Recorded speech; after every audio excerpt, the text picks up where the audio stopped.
บ้านเมืองแสนนานไกลน้ำขานน้ำของไหลลงไกล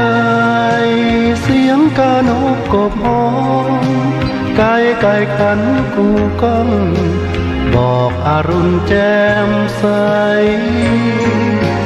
ไกลสุดจะพานละนาไกลขวัญตาด้วยความมองไกลที่เคยอยู่อาศัย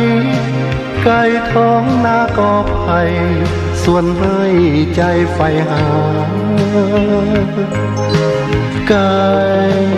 จากแดนดินไกลแม้นกินบุพาไกลพี่น้องทั่วหน้าไกลทินเคยสุขใจไกลอยู่แต่ใจ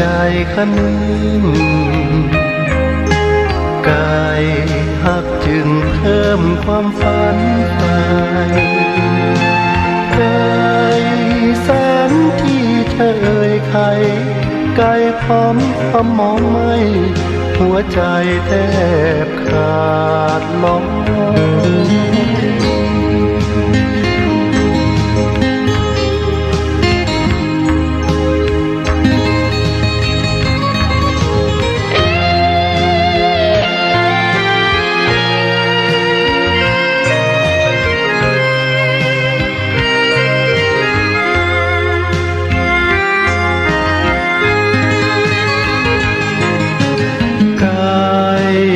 จากแดนดิ